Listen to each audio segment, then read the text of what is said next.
Kejadian pasal yang ketiga.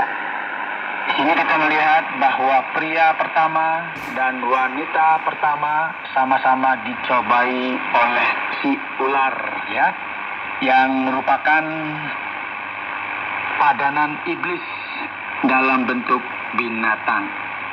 Ya, Anda mungkin sudah tahu kisahnya, ya. Dan Allah telah memberitahu mereka bahwa mereka boleh makan buah apapun di Taman Eden, kecuali, masih ada yang ingat? Ya, tepat, ya. Buah dari pohon pengetahuan tentang yang baik dan yang jahat. Nah, apa yang mereka lakukan dengan berita ini? Yuk kita baca dari Kejadian pasal 3 dimulai dari ayat yang pertama. Adapun ular ialah yang paling cerdik dari segala binatang di darat yang dijadikan oleh Tuhan Allah. Sekarang jelas bahwa ular itu adalah iblis, atau singkatnya berbicara atas nama iblis. Ular itu berkata kepada perempuan itu, "Tentulah Allah berfirman, semua pohon dalam taman ini jangan kamu makan buahnya, bukan?"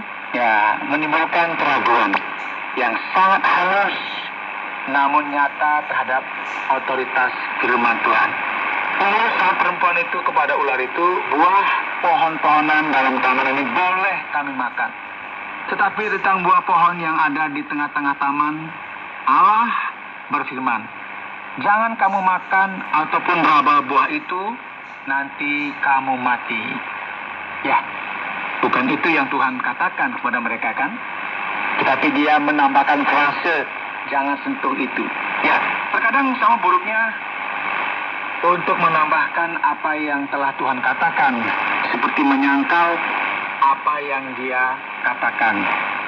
Ayat yang keempat, tetapi ular itu berkata kepada perempuan itu, "Sekali-kali kamu tidak akan mati.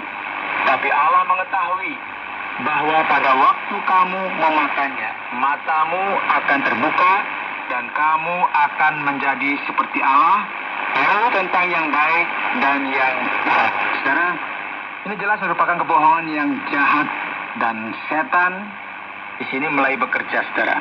Penyangkalan langsung terhadap apa yang telah dikatakan Tuhan, dan juga upaya untuk memfitnah Tuhan dengan menciptakan motif. Wah, ini seolah-olah menuduh Tuhan, begitu ya. Namun perempuan itu melihat bahwa buah itu baik untuk dimakan dan sebab memakannya. Lagi pula pohon itu menarik hati karena memberi pengertian. Lalu ia mengambil dari buahnya dan dimakannya dan diberikannya juga kepada suaminya yang bersama-sama dengan dia. Dan suaminya pun memakannya. Saudara, kita perhatikan. Inilah sebuah kejahatan. Ia selalu ingin menjatuhkan orang lain bersamanya. Maka terbukalah mata mereka berdua dan mereka tahu bahwa mereka telanjang. Lalu mereka menyemat daun pohon ara dan membuat cawat. Sudah perhatikan di sini, mereka tahu mereka sedang dalam masalah besar sekarang. Dan semuanya berjalan sangat-sangat keliru. Namun, saudara, alih-alih mereka mau mengakui kesalahan mereka, mereka justru pergi dan mencoba menyelesaikan masalah mereka sendiri dengan cara apa, saudara? Menjahit daun ara dan mencoba menutupi kesalahan mereka. Dan semuanya memburuk sejak saat itu. Kita akan berhenti sejenak di sini, saudara, dan membahas sisa dari pasal 3 di lain waktu, karena ada banyak hal yang bisa dibahas hanya dengan 7 ayat pertama ini.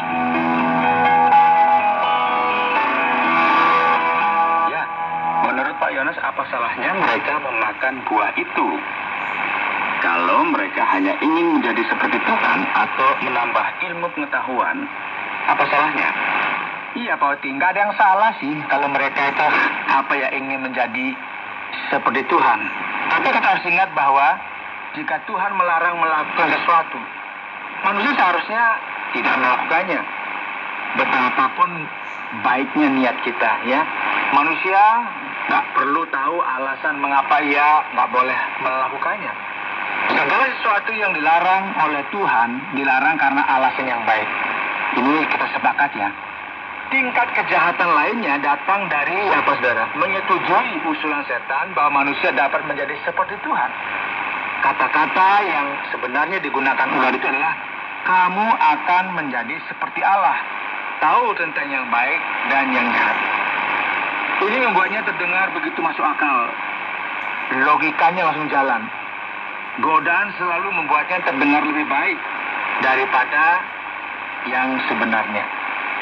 Ada perbedaan antara ingin menjadi seperti Allah yang harus kita lakukan dan mencoba menggantikan Allah yang tidak seharusnya kita lakukan. Buah itu tidak akan membantu siapapun untuk datang kepada Allah. Itu sebenarnya racun, ya. Ada sesuatu tentang buah itu. Apapun itu yang membuat manusia itu menjadi sombong, berpikir bahwa ia tidak perlu lagi bergantung pada kehendak Tuhan yang telah diwahyukan, dan bahwa ia sekarang entah bagaimana ya berhak menentukan yang baik dan yang jahat bagi dirinya sendiri.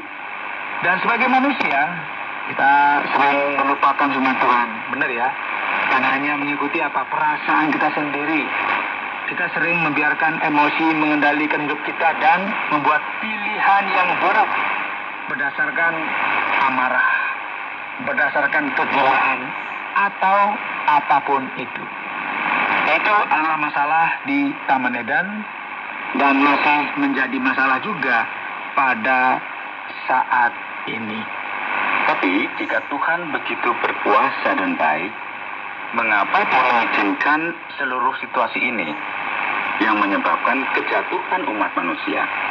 Bahkan Tuhan yang Maha Tahu mungkin sudah tahu bahwa pria dan wanita itu akan gagal dalam ujian. Mungkinkah Dia mencegahnya?